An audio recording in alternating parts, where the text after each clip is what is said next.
ख़वातीन हज़रात, अस्सलाम वालेकुम। वॉइस ऑफ साउथ एशिया के लंदन स्टूडियो से टेबल टॉक विद मुकीम अहमद में आप सबको खुशामदीद। नाज़रीन कराम, भारत में सहाफ़त और सियासत की बदलती हुई सूरत हाल पर आज के प्रोग्राम में गुफ्तगू करेंगे। हमारे साथ शरीके गुफ्तगू हैं डॉक्टर वेद प्रताप वैदिक जी। डॉक्टर साहब, आपकी तशरीफ़ आवरी का बहुत शुक्रिया। मेरा पहला सवाल आपसे ये है, ये पीपल्स सार्क क्या है और इसके मकासद क्या है? ये पीपल्स सार्क एक ऐसी चीज़ है जो हमारे सारे पड़ोसी मुल्कों को एक यूनियन में शामिल करने की ख्वाहिश है। इसके पीछे मेरा नज़रिया ये है कि जितने भारत के अड़ोस पड़ोस में मुल्क हैं वो हज़ारों बरस एक होकर रहे हैं, कोई फ़र्क उनमें था नहीं। अराकान से लेके खुरासान तक। अराकान क्या है? अराकान बर्मा है, जिसको आजकल म्यांमार बोलते हैं। और खुरासान क्या है? ईरान तक है, तुर्की के गांवों तक जिसकी पहुंच है। ये सारा इलाका हजारों बरस एक रहा है। इसकी ज़ुबान एक रही है, इसका खाना पीना एक रहा है, इसका आना जाना एक रहा है, इसकी तिजारत एक रही है। इसमें कोई पासपोर्ट और वीज़ा नहीं था, और कभी इस तरफ के लोगों ने उस तरफ राज किया है, कभी उस तरफ के लोगों ने इस तरफ राज किया है, कभी नॉर्थ के लोगों ने साउथ पे राज किया है, साउथ के लोगों ने नॉर्थ पे राज किया है। और ये लोग आपस में हजारों बरस में मिलते जुलते रहे हैं। इनकी अदला बदली होती रही है, इनकी ज़ुबानें एक जैसी हैं, और इनमें मज़हब चाहे अलग अलग हों, रंग लोगों के अलग अलग हों, आजकल कपड़े भी सब अलग अलग पहनते हैं। और हिंदुस्तान अकेले में आप देखें कि दर्जनों ज़ुबानें यहाँ हैं, बल्कि हज़ारों बोलियाँ हैं, सबके कपड़े लगते भी अलग अलग हैं, लेकिन एक मुल्क है। इसी तरह से ये एक बड़ा भारी एक मुल्क बन जाए, सारे इलाकों का मिलके, सारे देशों का मिलके, ये मेरी एक इच्छा है। पहले था सार्क, इसमें 8 मुल्क थे। इसमें अफ़गानिस्तान शुरू में नहीं था। अफ़गानिस्तान 2010 में आया।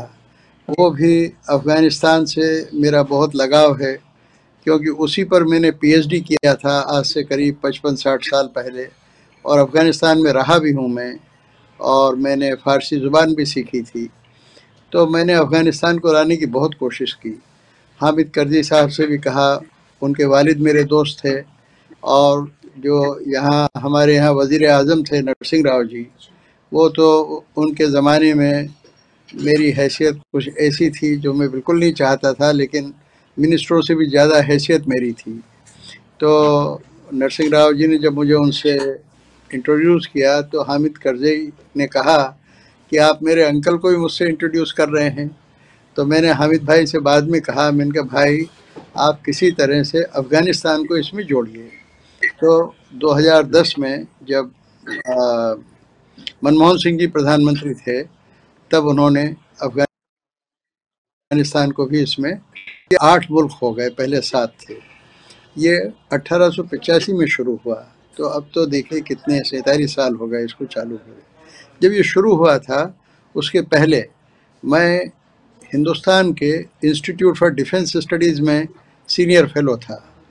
उसके डायरेक्टर थे आज हमारे जो वज़ीर ख़ारिजा हैं जयशंकर, उनके वालिद के सुब्रमण्यम जी, वो और हम साथ काम करते थे। उस ज़माने में मैंने करीब समझिए कि 40 साल 43 साल पहले इस पे कोशिश की कि ये एक सार्क बन जाए।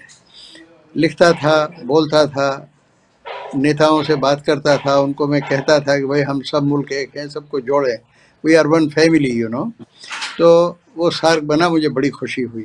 लेकिन आप देखें कि एशियान के मुकाबले या यूरोपियन यूनियन के मुकाबले सार्क को बहुत कम कामयाबी मिली। मेरी इच्छा ये है कि सार्क बड़ा ज़बरदस्त कामयाब हो, और आप देखें कि यूरोपियन मुल्क, उनमें उतनी एकता नहीं है जितनी हम लोगों में एकता है। हम लोगों में एक दूसरे से मिले होने की भावना है। इसलिए क्योंकि आप देखें यूरोप में तो 3-3 उन्होंने बड़े-बड़े वार लड़े हैं आपस में। उनकी ज़ुबानें एकदम अलग-अलग है। हम लोगों की तो ज़ुबानें भी सबकी करीब-करीब एक जैसी हैं। और हम लोगों के जो आदतें हैं, जो नज़रिया है दुनिया को देखने का, आप पूरे देखें सेंट्रल एशिया में, साउथ एशिया में बिल्कुल एक जैसा नज़रिया है। कोई मज़हब माने, कोई ज़ुबान माने, कोई खाना खाएँ, दुनिया को देखने का नज़रिया सबका एक जैसा है। इसलिए मैंने अब ये बात शुरू की है पीपल सार्क, क्योंकि पिछले 7-8 साल से सार्क की कोई मीटिंग हुई नहीं। सार्क का जो चार्टर ओरिजिनल बना था उसमें ये लिखा हुआ था कि अगर एक भी मुल्क मतलब तैयार ना हो, सहमत ना हो, इत्तेफाक न करे तो उसकी मीटिंग नहीं हो सकती है। सो नहीं हुई, फेल सा हो गया, बिल्कुल बंद सा हो गया। तो अब मैंने पीपल सार्क बनाया है। इसमें 8 मुल्क और जोड़ दिए हैं। वो मुल्क कौन कौन से हैं? सेंट्रल एशिया के 5 republics, Uzbekistan, Kazakhstan, Tajikistan, Turkmenistan और किर्गिज़स्तान। इन सब 5 स्थानों को जोड़ा है और इन सब मुल्कों में मैं गया हूँ, मैंने देखा है इनको। और ईरान को भी जोड़ लिया है। ईरान में भी मैं कई बार गया हूँ, रहा हूँ। वहाँ मैं पढ़ाता भी रहा हूँ और वहाँ के सारे आयतुल्लाहों से मेरी बातचीत भी काफ़ी होती रही है। इसके अलावा इसमें बर्मा को जोड़ा है। बर्मा अभी सार्क में भी नहीं है और बर्मा का बिल्कुल अलग थलग रवैया है, बर्मा को भी जोड़ा है। और मॉरिशस में सब अपने लोग हैं। मॉरिशस में कई बार गया हूँ। मॉरिशस तो लगता है कि वो भारत पाकिस्तान जैसा ही है, अफ़गानिस्तान जैसा ही, अपने ही लोग हैं वहाँ सारे, इसलिए उनको भी जोड़ा है। ऐसे सब मिला के ये 16 मुल्क हो गए हैं। इन 16 मुल्कों के ज़्यादातर पुराने वज़ीर आज़मों से, इनके जो अध्यक्ष रहे हैं, चेयरमैन रहे हैं, राष्ट्रपति रहे हैं, प्रेसिडेंट्स रहे हैं, इनके फॉरेन मिनिस्टर्स रहे हैं, इनके प्रोफेसर्स और जर्नलिस्ट रहे हैं, सबसे मेरा कहीं न कहीं कुछ न कुछ ताल्लुक़ बना हुआ है अभी तक। उसमें से कईयों से मैंने रिक्वेस्ट की है, वो मान गए मेरी बात। वो इसके पैट्रन, ग्रुप ऑफ पैट्रन्स में हैं। जैसे हमारे देश के एक प्राइम मिनिस्टर देवेगौड़ा जी का नाम आपने सुना हो। देवेगौड़ा जी इसके हैं। महाराजा करण सिंह हैं जो जम्मू कश्मीर के महाराजा रहे हैं, हमारे मिनिस्टर भी रहे हैं, हमारे एम्बेसडर भी रहे हैं और बहुत बहुत काबिल आदमी है, बहुत इल्मी नफीस इंसान हैं। और हमारे जो पार्लियामेंट है उसकी स्पीकर थी सुमित्रा महाजन जी। वो हमारी बहन की तरह हैं, वो हमारे शहर की हैं, इंदौर की हैं। अब उनका सियासत से कोई ख़ास मतलब है नहीं और मैंने ऐसे ही लोगों को इसमें रखा है। पाकिस्तान से आपके यहाँ से आपने नाम सुना होगा, खलीली साहब हैं, जस्टिस खलीलुर रहमान खलीली साहब। वो मेरे बहुत अच्छे अजीज़ दोस्त हैं, मैं उनके घर भी गया हूँ। आपके कई बड़े-बड़े सियासतदान उनके यहाँ मुझसे मिलते रहे हैं, उनको जोड़ा है पाकिस्तान से। और अफ़गानिस्तान के डॉक्टर रवान फरादी हैं, उनको जोड़ा है। इस तरह से कई मुल्कों के जो बहुत टॉप के लोग हैं, वो इस ऑर्गेनाइजेशन में हैं। और इसका मकसद ये है कि हम एक एक पूरा यूरोपियन यूनियन और एशियन से भी बढ़िया एक ऑर्गेनाइजेशन खड़ा करें। जी। ठीक हो गया सर। अच्छा, मैं अब बढ़ना चाहूंगा आजकल की भारतीय सहाफत के ऊपर। एनडीटीवी जो है उसको अल जजीरा जैसा टेलीविजन स्टेशन समझा जाता था सारी दुनिया में। उसके आज़ादाना तबसरे, खबरें, रिपोर्ट्स सारी दुनिया में देखी जा रही थी। फिर हमने देखा कि बरखा दत्त चली गई, फिर उसके बाद अब रवीश कुमार भी छोड़ गए, फिर उसके बाद गौतम अडवाणी जी आ गए कोई 39% शेयर के बाद। उसकी पॉलिसी जो है वो उसका टिल्ट किसी और तरफ चला गया। ऑपोजिशन जो भारतीय अपोजिशन है वो भी ये कहती है कि ये मोदी सरकार का हथकंडा है मीडिया को कंट्रोल करने का, कि अपने पसंदीदा या पावरफुल लोगों को वहां बिठा दिया जाए बोर्ड ऑफ डायरेक्टर्स में और उसी पॉलिसी को कंट्रोल किया जाए। क्या आप इससे सहमत हैं? ये हो सकता है लेकिन मुझे बहुत गहराई में मैं इसके गया नहीं हूँ। लेकिन जो आप कह रहे हैं, मुल्क के ज़्यादातर लोग यही बात कह रहे हैं।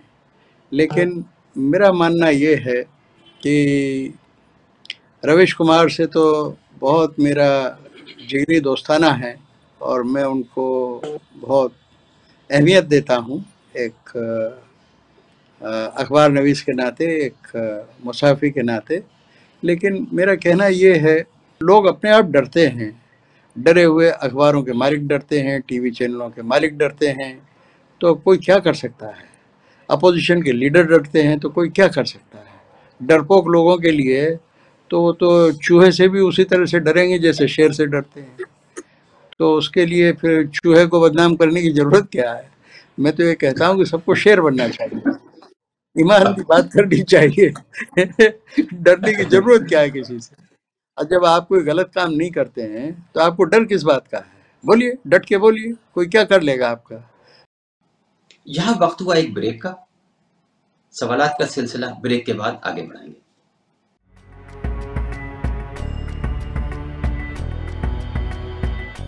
Welcome back. मेरा अगला सवाल आपसे ये है, ऑक्सफैम एक वो चैरिटी ऑर्गेनाइजेशन है सारी दुनिया में, उसकी एक रिपोर्ट शाया हुई है। उसके मुताबिक सन 2022 में भारत के मुख्तलिफ न्यूज रूम्स में 121 ऊंची जात के ऊंची जो इदारती ओहदे हैं, यानी जैसे एडिटर इन चीफ हो गए, मैनेजिंग एडिटर हो गए, executive editor, bureau chief, input या आउटपुट एडिटर्स, उनमें से उन्होंने सर्वे किया तो 121 पोजीशंस पर 106 ऊंची जात के और 5 अफराद मिडिल कास्ट या दीगर पसमानदा तबकात से ताल्लुक रखते हैं। ये सन 2022 की रिपोर्ट आपकी नजर से गुजरी होगी। फिर उसी का एक और पार्ट है कि हिंदी टीवी चैनल्स के 40 जो टॉप एंकर्स हैं और इंग्लिश के 47 एंकर्स वो सब ऊंची जात के हैं, उनमें दलित या आदिवासी कोई नहीं है। तो ये सूरत हाल आपकी नजर में कैसी है? देखिए, ये जो सूरत हाल है ना, ये हिंदुस्तान का या साउथ एशिया का पूरा कैरेक्टर है। ये पाकिस्तान में भी है, ये अफ़गानिस्तान में भी है, ये नेपाल में भी है। अपने सारे मुल्कों में ये जातिवाद जो चला है ना, ये उसका नतीजा है। और इसके लिए किसी सरकार को हम ब्लेम नहीं कर सकते। ये हमारे समाज का, ये हमारी सोसाइटी की कमज़ोरी है कि इसमें ये जो जिनको हम छोटी जाति कहते हैं, आदिवासी कहते हैं, शेड्यूल कास्ट कहते हैं, शेड्यूल ट्राइब कहते हैं, उनके लोगों को पूरा मौका नहीं मिलता है। और मेरी राय ये है, और ये डॉक्टर अंबेडकर की भी राय थी, कि ये रिजर्वेशन देने से काम नहीं चलेगा। ये हमको कोशिश करना चाहिए कि तालीम के मामले में पूरा इनकलाब हो। इस मुल्क में तालीम के मामले में इनकलाब करने वाली कोई सरकार आज तक कायम हुई नहीं है। इस सरकार से मुझे बड़ी उम्मीद थी कि ये हिंदुस्तान की तालीमी शक्ल को बिल्कुल बदल देगी, लेकिन शिक्षा में क्रांति करने की बजाय नारेबाजी चल रही है। पिछले 8 साल के अंदर, 9 साल में बस कह रहे हैं हम करेंगे, हम करेंगे, हम करेंगे। किया क्या है? कुछ भी नहीं किया है। पैसे वालों के बच्चे, ऊंची जातियों के बच्चे, मालदार लोग वही हैं, वही पढ़ पाते हैं। गरीबों के बच्चे सड़ते हैं सरकारी स्कूलों के अंदर। उनको नौकरियों के अंदर अंग्रेजी कंपलसरी है, उसकी वजह से वो आगे बढ़ ही नहीं पाते हैं। नौकरी से सबसे पहले अंग्रेजी ख़त्म करना पड़ेगी। सबसे पहले अंग्रेजी की जो कंपल्शन है, अनिवार्यता है, उसको ख़त्म करें। और उसके बाद आप देखें गरीबों के बच्चे आगे बढ़ते हैं कि नहीं, किसानों के बच्चे आगे बढ़ते हैं कि नहीं, गांव के बच्चे आगे बढ़ते हैं कि नहीं। अभी तो शहरी लोग और मिडिल क्लास के लोग, और आप ये देखें कि जिन लोगों को आपका सर्वे बता रहा है, जिनके बच्चे पिछड़ों के, गरीबों के, शेड्यूल कास्ट के, छोटी जातियों के बच्चे, वो सब लोग कौन हैं? वो जो 3-4% लोग भी आगे आते हैं ना, वो सब नव ब्राह्मण हैं। They are all new Brahmins. वो लोग सब ऊंची जातियों के हो गए हैं, उनका ओहदा बदल गया है, उनकी हैसियत बदल गई है। वो शादियां भी कोशिश करते हैं कि सो कॉल्ड ऊंची जातियों में, तथाकथित ऊंची जातियों में हो जाए। तो मेरा कहना ये है कि मुल्क में कोई सरकार ऐसी बननी चाहिए कि वो पूरे मुल्क का माहौल बदल दे और जातिवाद खत्म हो। कोई जातीय आरक्षण यानी कास्ट के बेसिस पर कोई रिजर्वेशन नहीं देना चाहिए, मैं उसके बिल्कुल खिलाफ हूँ। क्योंकि जी आम्बेडकर जी ने एक किताब लिखी थी, द एनाइलिएशन ऑफ कास्ट, कास्ट को खत्म करो। जी ये जातीय आरक्षण जो है, कास्ट बेसिस रिजर्वेशन, ये इस आरक्षण को, इस रिजर्वेशन को बिल्कुल इटरनल बनाता है, ये उसको बिल्कुल हमेशा के लिए जारी रखने वाला बनाता है, इसलिए मैं इसके बिल्कुल खिलाफ हूँ। जी, बेहतर बेहतर। मैं आपसे ये जानना चाहूंगा कि अभी कांग्रेस को, जो आपकी कांग्रेस पार्टी है भारत की, उसको 138 ईयर्स हो गए, उसकी सालगिरह भी मनाई गई।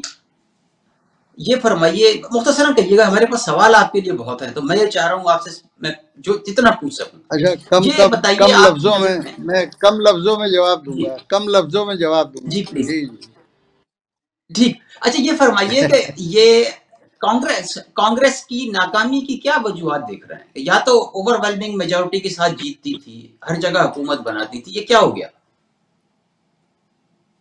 कांग्रेस कमज़ोर हो रही है, ये बड़े बड़े बड़ी तकलीफ की बातचीत है।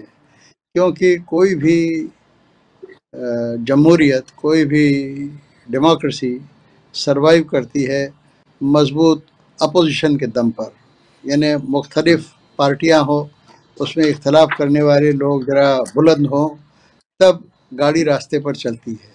यानी अगर गाड़ी आपकी बहुत तगड़ी है, मर्सिडीज़ है, तो उसका ब्रेक भी तगड़ा होना चाहिए। गाड़ी तगड़ी चले और ब्रेक कमज़ोर हो तो वो तो टकराएगी, जैसे कि आपातकाल के दिनों में टकरा गई थी, इमरजेंसी के दिनों में।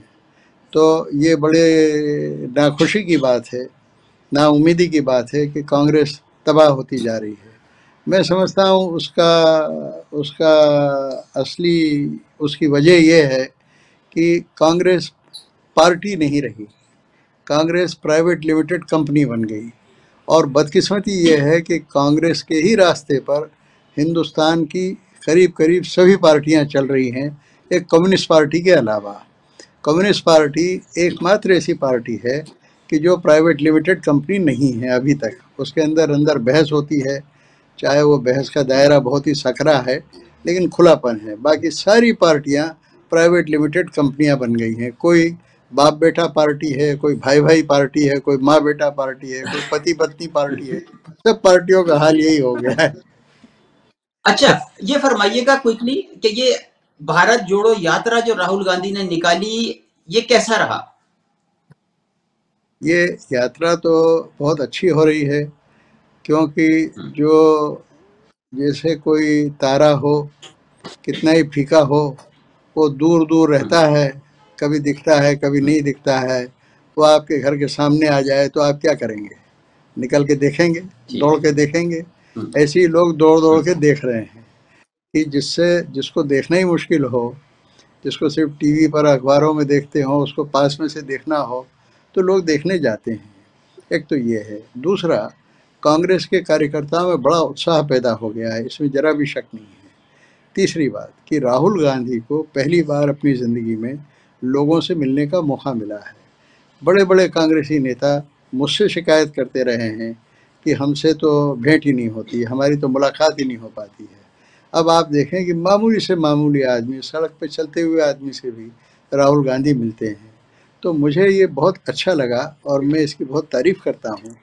लेकिन इससे कांग्रेस फिर से जिंदा हो जाएगी, इसमें मुझे बड़ा शक है। मतलब लोग मिल रहे अच्छा, हैं, लोगों में उत्साह है, अखबारों में खूब पब्लिसिटी है, अच्छी बात है। इससे कांग्रेस मजबूत बने तो मुझे खुशी होगी, एक हमको मजबूत पार्टी चाहिए हिंदुस्तान में। लेकिन मुझे लगता नहीं है, क्योंकि इसमें कई वजूहात हैं। जैसे नेता को सिर्फ मतलब दिखाई नहीं पड़ना चाहिए। कहते हैं ना, बाजार में जो दिखता है सो बिकता है। तो कई बार चीज़ें बहुत दिखती हैं, लेकिन वो कोई उनको ख़रीदता नहीं है। दिखने वाली चीज़ में कुछ खूबियाँ भी होनी चाहिए। लीडर को थोड़ा पढ़ा लिखा होना चाहिए, अपनी बात समझदारी से कहने की अदा होनी चाहिए। राहुल को इस यात्रा से वो सीख थोड़ी बहुत तो मिल रही है। लेकिन पढ़ना लिखना चाहिए। अभी हमारे मुल्क में हो क्या रहा है कि जितने भी नेता हैं, फिर मैं वो कहता हूँ कि कम्युनिस्ट पार्टी के नेताओं को छोड़कर जो पढ़े लिखे हैं, दोनों जो उसके सेक्रेटरी जनरल हैं, वो जवाहरलाल नेहरू यूनिवर्सिटी में पढ़ते रहे हैं, मेरे जूनियर हैं। मैं जेएनयू का पहला पीएचडी हूँ, पहला ग्रुप जो पीएचडी का था उन लड़कों में से मैं हूँ जिनको 50-55 साल पहले पीएचडी मिली। लेकिन ये लड़के पढ़े लिखे हैं, और जो लोग हैं वो एमए बीए हैं, डिग्रीधारी हैं, लेकिन उनको आप पढ़ा लिखा नहीं कह सकते, उनको विद्वान नहीं कह सकते, उनको बौद्धिक नहीं कह सकते। बहुत शुक्रिया, thank you very much doctor Ved Pratap Vaidik ji, आपने वक्त निकाला। मेरे दिल की तसल्ली नहीं हुई, किसी अगले प्रोग्राम में आपसे मैं बड़ी तफसीली बात करना चाहूंगा। ख्वातीन हज़रात, ये था आज का प्रोग्राम। उम्मीद करता हूं कि पसंद आएगा। अगले प्रोग्राम तक इजाजत दीजिए, तब तक अल्लाह हाफिज।